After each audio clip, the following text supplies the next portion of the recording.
Hello everybody, I'm your host Ezekiel Powers of This Week in Sportscenter. We have Doug Peterson potentially stepping down, and we have the trade rumor mill at an all-time high, plus the injury report from week 2, and MEL KIPER gives us early thoughts on this year's draft class. But first off, let's get into the National Fade League scores of the week.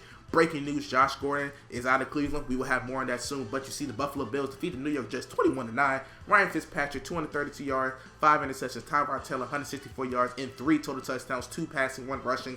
And Todd Bowles, after this game, said Fitzpatrick is still the starting quarterback. So let's see how that has to unfold. Right now, next game, you see the Carolina Panthers finally getting their first win, 16-10. Colin Kaepernick, 81 yards, 3 interceptions, but Carlos Hyde, though, 24 carries, 91 yards, and a touchdown. Cam Newton, a $105, a touchdown, and a fumble loss on the day, but they still managed to get the dub. You see the Dallas Cowboys winning this game 21-13. Jerry Jones after this game said, we'll wait after Tony Romo is healthy to see who the starter is. But you see Dak Prescott, 172, touchdown and an interception. Ezekiel Elliott, 27 carries, 169 yards, and a touchdown. And the trade update on Josh Gordon.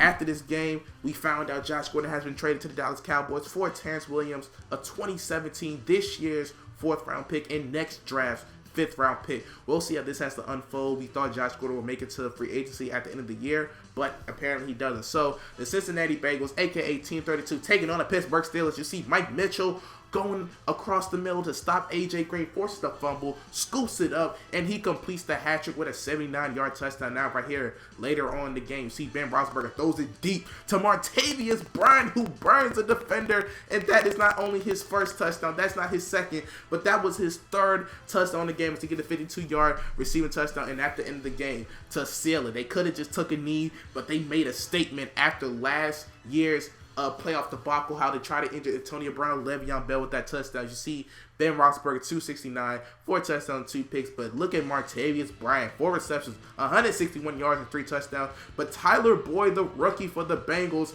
5 receptions, 167 yards. As you see Tyler Eifert, 6 receptions, 140 yards and a touchdown. So is Giovanni Bernard, 9 carries, 111 yards and 2 touchdowns. What a great game for football in this one, high scoring. Now let's go on to the next one. We have the Tennessee Titans taking on the Detroit Lions, and Marcus Mariota throws it deep to Rashard Matthews, who catches it, burns his defender for a 61-yard touchdown. But that's not the only time you're going to hear about Rashard Matthews this game. As you see in the second quarter, about to go into halftime, Marcus Mariota on the play action throws it again to Rashard Matthews, and this one's an 88-yard touchdown. But wait, there is more for Rashard Matthews. See right here, to try to seal the game, 37, about a minute left. They decided to play action, and the same play that got him an 88-yard touchdown gets him this 34-yard touchdown. As you see, Rashard Matthews completes the hat trick. Eddie George gets it off to a 2-0 start as the Tennessee Titans defeat the Detroit Lions 24-9. You see right there, Rashard Matthews, 4 receptions, a $198 and 3 touchdowns. You see Matthew Stafford on the other side,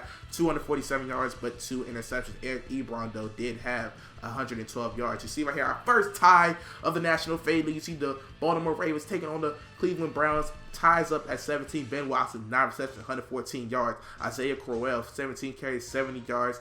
And you see Hugh Jackson after the game said, we have to move on from Josh, and we wish him the best. That is his thoughts on the Josh Gordon deal. But let's go on to the next game. You see the Rams down 14-0, but not 14-0 too long, as Kenny Britt gets that nice sideline catch.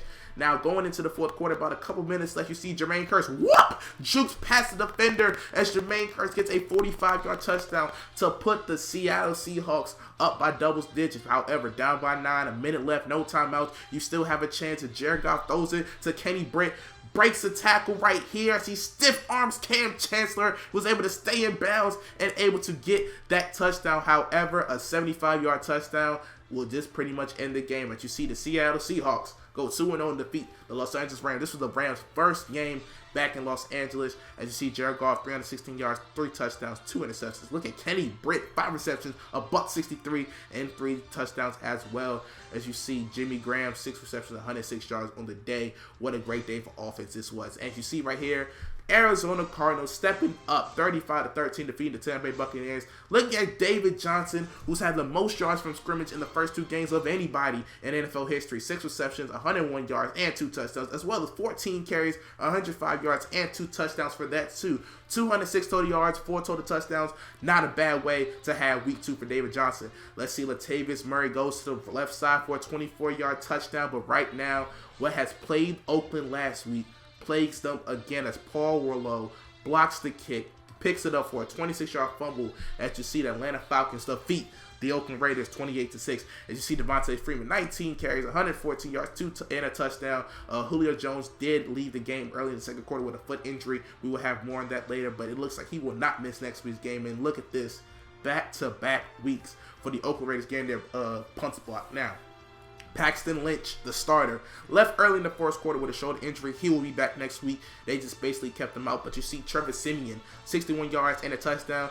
As you see the defense for the Broncos able to sack Andrew Luck 7 times. But T.Y. Hilton did have a great day. 6 receptions, 95 yards. So let's get into the Sunday night edition of the Sportscenter. As you see right here, Jarius Wright is able to get that touchdown, a 9-yard touchdown. And this right here actually is the game of the week. 2 division rivalries. Now right here, look at Eddie Lacy right there getting smacked by Harrison Smith and forces the fumble. This was just after halftime, after the halftime kickoff, and right now they're trying to do something. Look at Eddie Lacy on the right side, catches it, trucks Xavier Rhodes, and right now Rhodes is down with an injury, holding his leg, and it did not look good. It looked like he twisted it real bad. We will have more on this injury in the injury report. So later on in the game, 3rd and 10, almost to the 2-minute warning, Aaron Rodgers throws it across his body, across the field to Trey Waynes, trying to hit Jordy Nelson, but that's a 47-yard pick 6 for Trey Waynes, and that is his 2nd pick of the game, and again, his 1st pick 6 of the season. As you see right here, the Packers get shut out by the Minnesota Vikings, 34-0. Early in the week, Micah Hyde signed an extension, 3 years, worth $11.6 million, not a bad offer. And Trey Waynes, again, 3 tackles, 2 picks, and 1 of them was a pick 6. As you see, Adrian Peterson, 19 carries, 109 yards. Eddie Lacy, though, 3 carries, 16 yards, but 2 fumbles lost. In last game, Monday night, you see the Philadelphia Eagles take on the Chicago Bears, and they win 24-10. And you see Potts takes over for Peterson because he had to step down, and he said after the game, I will continue to follow what Peterson wanted to establish in Philly, so we'll have to see how that works out. But now, breaking news, as you see, Jalen Ramsey is now part of the Oakland Raiders. Yes, the Oakland Raiders has traded Bruce Irvin. It looks like they're going to trade a 1st-round pick this year and a 3rd-round pick this year. What a trade for one of the top prospects in the draft. Speaking of prospects, Mel Kiper has somebody to talk about in this upcoming Thanks, draft. Zeke. In a class full of wide receivers, it takes a lot to stand out of the way, and Maxie Aldridge does just that.